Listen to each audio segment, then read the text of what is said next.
Hello everyone, আসসালামু আলাইকুম। Rokeya cooking and blog চ্যানেলে সকলকে স্বাগত জানাই। আজ একটা মজাদার রেসিপি শেয়ার করব, লইট্টা মাছ ভুনা। তো খুবই মজাদার লইট্টা মাছ ভুনা। এই মাছটা খুবই মজাদার হয়। তো কিভাবে রান্না করলে মাছটা মজাদার হবে এবং ভেঙে যাবে না, সেই রেসিপিটি শেয়ার করব। তো এখানে আমি লইট্টা মাছ নিয়েছি। তো লইট্টা মাছগুলোকে কেটে ধুয়ে পরিষ্কার করে নিব। তো লইট্টা মাছগুলো মশলা দিলে অনেক সুন্দর ফ্রেশ ছিল। তো লইট্টা মাছগুলোকে কেটে ধুয়ে পরিষ্কার করে এখন চলে যাব রান্না করার জন্য। তো চুলায় একটা কড়াই বসাই দিলাম, এর মাঝে তেল দিয়ে দিচ্ছি। তেলটা গরম হলে দিয়ে দিচ্ছি পেঁয়াজ কুচি,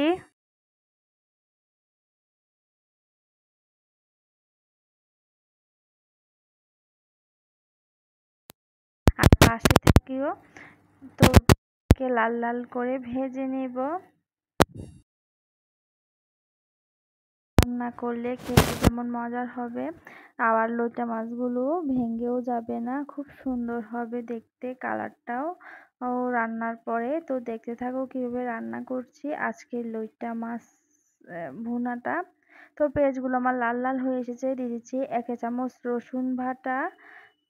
তারপর দিয়ে দিব 1 চা চামচ লাল মরিচের গুঁড়া।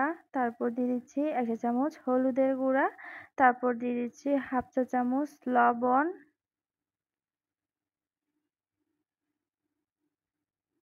এখন দিয়ে দিব জিরা ধনিয়ার গুঁড়া 1 চা চামচ। এখন দিয়ে দিব লাল লাল পাকা টমেটো। মাছ ভুনা কিন্তু টমেটো দিলে খেতে অনেক ভালো লাগে, আর ওইটা মাছের ভুনায় কিন্তু রসুন বাটা টমেটো না দিলে কিন্তু খেতে একদমই ভালো লাগবে না। এই দুটো দিতেই হবে। আর ধনিয়া পাতা তো দিতেই হবে। যারা পছন্দ করো না তারা ধনিয়া পাতাটা স্কিপ করতে পারো। তো মশলাগুলোকে ভালোভাবে কষিয়ে নিচ্ছি। আর এইভাবে যদি একবার লইট্টা মাছ ভুনা করে খাও, খেতে অনেক মজাদার হবে, রান্নাটাও খুবই মজাদার হবে। এখন দিয়ে দিচ্ছি ফালি ফালি করে কেটে রাখা কাঁচা মরিচ।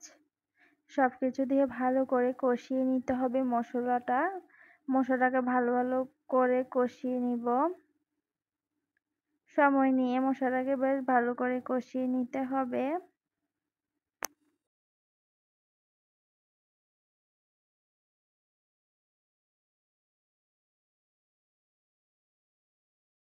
এখন দিয়ে দিব ছোট ছোট পিস করে কেটে নিয়েছিলাম লইট্টা মাছগুলো। তো লইট্টা মাছগুলো দিয়ে দিলাম।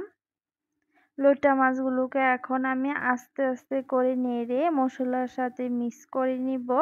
আর লইট্টা মাছটাকে মশলার সাথে কিছুক্ষণ সময় নিয়ে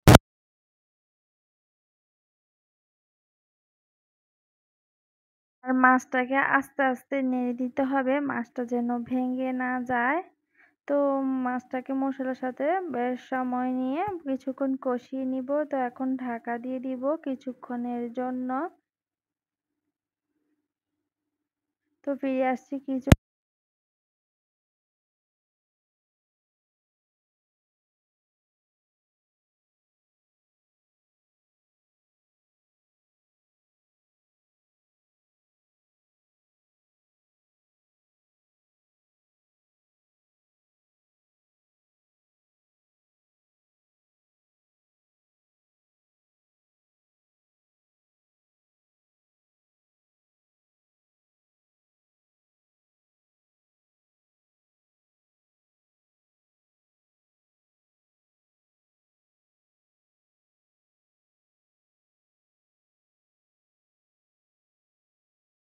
দিচ্ছি, পরিমাণ মতন ঝোল দিয়ে দিলাম।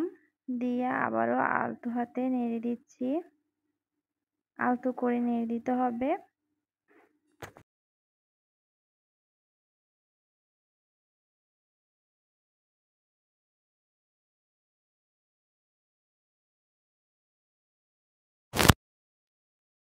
আমি ঢাকা দিয়ে রান্না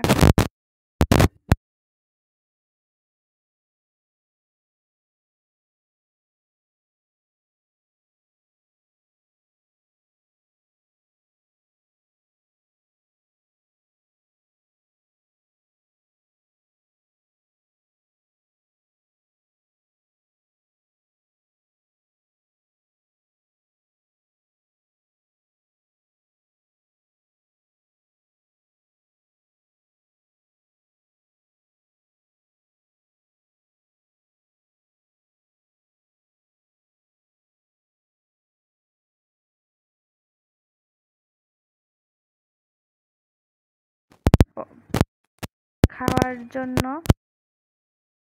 ইচ্ছা হবে, একবার এভাবে রান্না করে খেয়ে দেখবেন। এই তো রান্না হয়ে গেল আমার মজাদার লইট্টা মাছ ভুনা। তো কেমন লেগেছে আমার লইট্টা মাছ ভুনাটা? তো আশা করি আমার আজকের ভিডিও সবার ভালো লেগেছে। তো সবাই, আজকের ভিডিও এ পর্যন্তই। সবাই ভালো থাকবেন, সুস্থ থাকবেন। আল্লাহ হাফেজ।